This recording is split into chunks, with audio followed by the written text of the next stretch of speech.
Hi, beautiful people. It's me, and I am just coming to you this Thursday with your lessons learned or a little tidbit that I have to offer you this week.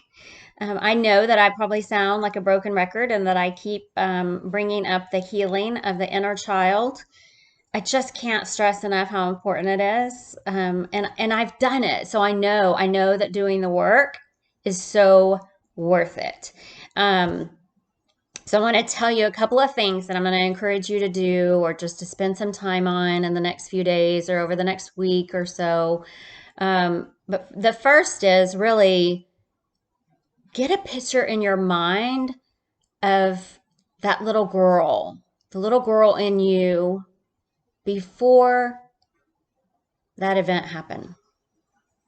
And when I say that, I mean at some point, most of us, if not all of us, have something that happened in our childhood that robbed us of our innocence, that left us feeling fearful and unqualified or unable, or just like the world wasn't a safe place, right? And you gotta try to remember who that little girl was. And some of you may not remember that little girl. Maybe whatever happened in your life that did steal your innocence and your joy and your courage and all those things, maybe it happened before you really knew that little girl. Um, and I'm so sorry if that's the case. But that little girl was still there. And I want you to take some time and just picture her in your mind, right? So just laughing and singing or dancing. She could be running on the beach. She could be running in a beautiful field of flowers. Um, she could be playing in the most gorgeous park you've ever seen, blowing bubbles, just whatever it is. Take a minute and think about what would that little girl look like, and see the joy and see the innocence. Um, that's important. That's the first step, is just really picture in your mind who that little girl was. When we say, let's go get her, let's heal that little girl, let's heal that inner child, first you've got to picture who she was before stuff happened, um, before the world opened her eyes to good and evil. Like I said, before her innocence was lost or shattered. And then after that, the hard work then really begins in just putting it out there for Jesus and saying, I know I've got places that need to be healed, and I'm asking you, God, to walk me through them. I'm surrendering those places to you for total and full healing. And He will bring into your life the healing that you need. Um, and it may be multiple events. It might be, abandonment, and then it could be abuse, and then um, addiction, or there's so many things, right, that take away little piece by piece of our innocence.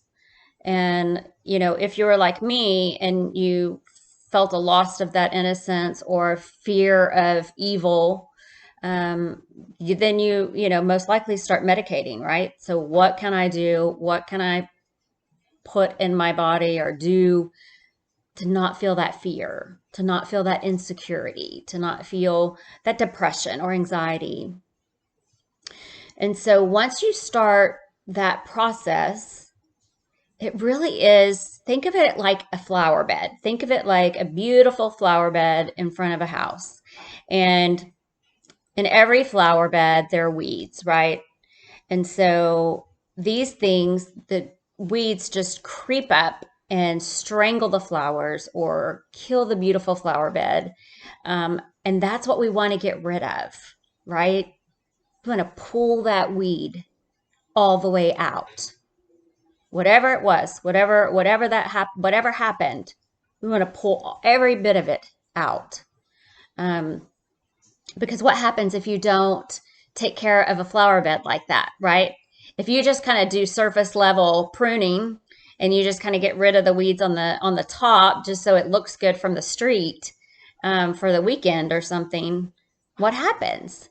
Those weeds just creep back in.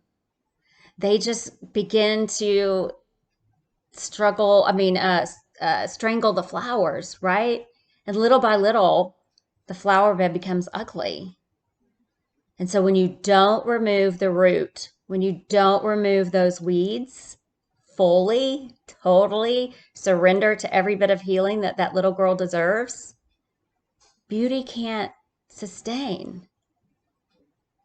It's only when we get rid of all of that junk that there can be a beautiful, gorgeous flower bed, right? Think of it that way. Think of that's why it's so important to do the work, to do the healing, to revisit things we don't want to. And I totally get it. I remember my counselor saying to me when I was trying to work through childhood stuff, I know you're scared that if you face it, if you see it and deal with it, you could cry and never stop crying, right? Because you think about, how did that change my life? How did that change the trajectory of my life?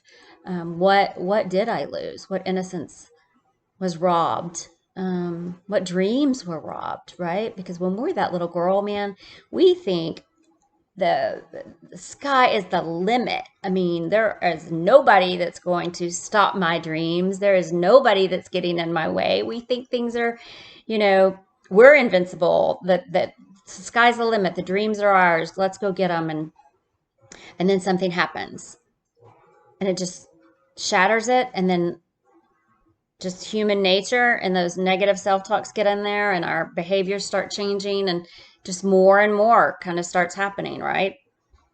And so I just want to challenge you to, one, visualize that little girl before the pain, before the moment, before the hurt, or the evil.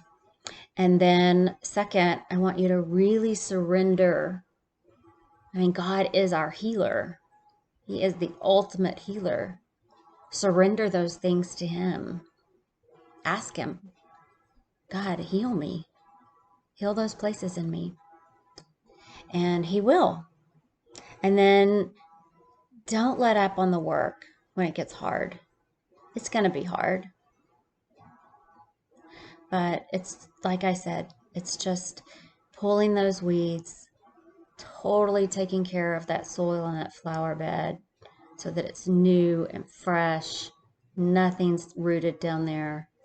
And then beauty will come from it. You will shine. There will be a joy and a light about you. And you just deserve it. Girls, you so deserve it. And so that's my heart.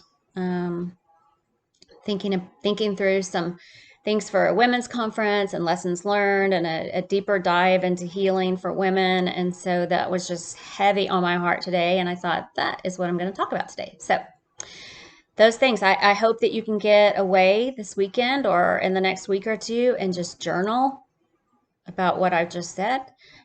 Pray about it, go for a walk, talk to God. But start the work. You are so worth it.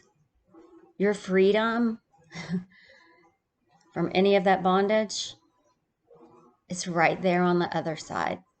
I promise. And you deserve the victory. You deserve to walk in that freedom. So that's it. I hope you have a great weekend, and I'll be back next week for a new tidbit.